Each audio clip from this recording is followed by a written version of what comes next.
So, a while ago, the Super Mario and Rainbow Stars demo turned 1 year old. I wanted to celebrate that milestone with doing a Q&A. I got rather busy, however, so that's why this is releasing so late. Oops. Since it's been so long now, I'm rebranding it as a 2-year anniversary Q&A. I've collected a couple of your questions on YouTube, Twitter, and our Discord server, and I'll try to answer them to the best of my ability. So, without further ado, let's get started.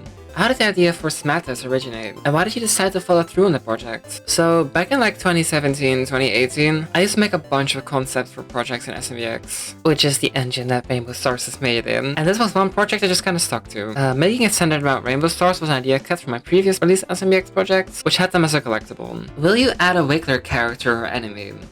Yes. How fun was it to work on a 2D Mario platform? There's a lot of inspiration from all of the other Mario RPG games. Very fun. You know, in case you don't know me, but the Mario RPGs are my favorite Mario sub-series, and like, some of my favorite games, period. As I've been using SMBX for a while, which is an engine that you can make 3D Mario games in, the idea to combine these series came naturally. Rainbow Stars is and always will be a love letter to the Mario RPGs, nicely wrapped in a 2D platformer package. What are some Mario games that inspired this fan game? So, as I said, Mario RPGs, particularly Mario & Luigi Dream Team, which is like my favorite game ever, by the way, are the largest source of inspiration. But there's also a bunch of inspiration from other games I enjoy as well, like Donkey Kong Country, Mario Wonder, A Hand in Time, etc, etc. It's not just limited to Mario games. Are there any legal issues with Nintendo?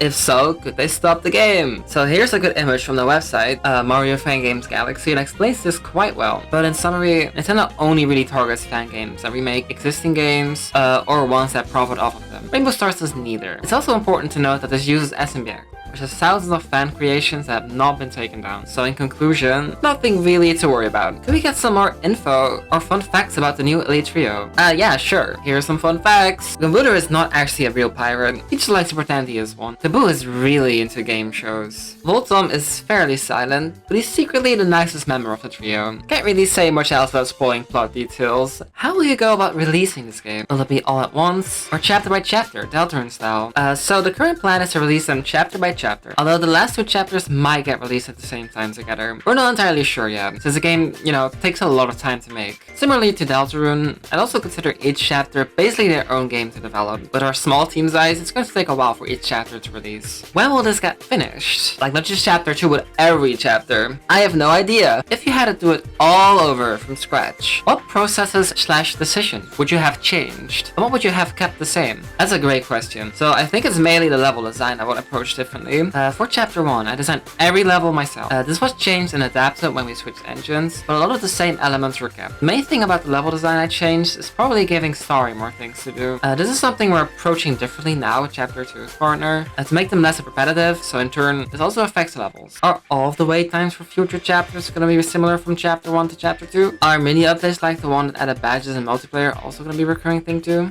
So this fully depends on how development goes. This project is a passion project, and the small team we have is doing this as a hobby. So don't expect any consistency with releases. Chapter 1 received an update to make it more of a definitive experience, since we implemented ideas we wanted to include in chapter 2 anyway, like the badges and the multiplayer. Is there gonna be different original music for every boss, or will there be songs from other games? So the plan is to give every main chapter boss original music, although some tracks, particularly the mid-boss theme, will be reused in future chapters. Will there be playable characters other than Mario, like Luigi and Peach? Will they have their own playstyle / partners / stories? No. Minus the segments at the end of the chapter where you play as other characters, Mario will be the main and only playable character. With how much work is already needed and the way the story is headed, multiple playable characters wouldn't really work out. The main focus is on the different partners we get throughout the game. They'll shake up Mario's gameplay. Do you currently have the entire story planned out, or are there some things you still need to think about? And if you have it all planned out, how long have you had it planned for? So we have a rough idea on the general story, but we were absolutely thinking of new ideas along the way. It's honestly a good way to keep development fresh. What is your creative process for making this game, and how challenging and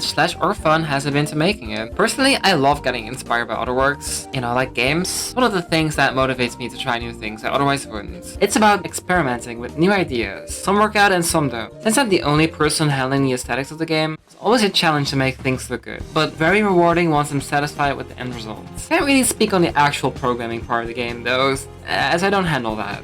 Will there be more OSTs in the game, possibly replacing the ones in the current game or even in the coming chapter too? Yes, the plan is to include more original tracks in future chapters. How many I can't say though, as having a fully original soundtrack for this project would simply be too large of a task, with how ambitious it is. After Rainbow Stars is concluded, what are your plans for the future? If I manage to get to that point, hopefully I'll be helping make proper games. As much as I do enjoy working on this fan game, I'd be lying if I said making a game that released on like Steam or whatever wasn't appealing. Why did you decide to use SMBX2 as the go-to engine in particular? I've used SMBX for a little over 10 years now. Rainbow Stars using the engine just came naturally as a result, especially with how much I was making stuff and experimenting with it. Though it's important to note that SMBX has several versions, but it's switching to SMBX2 only happening in 2022. What's your personal favorite level? What part of the game was your favorite to write, see written out, and see fully fleshed out? My favorite level from chapter 1 is probably 1-7. I'm just very fond of how that dolphin race at the end turned out. I'm also really happy with how the secret level turned out, purely thanks to how much that was speedrun. Since I made all of the levels though, it's honestly harder than I expected to choose a favorite. The part of the game that was my favorite to see fleshed out was probably the whole Rainbow Ruins segment.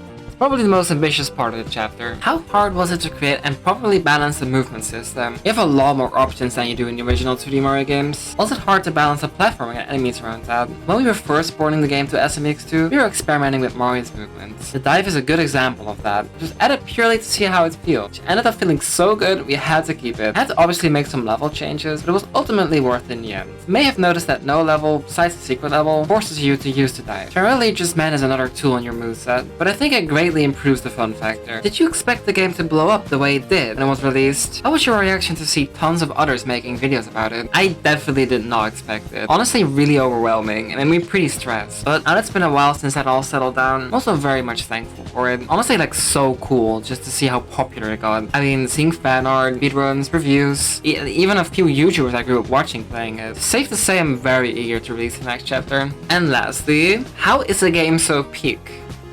A good question.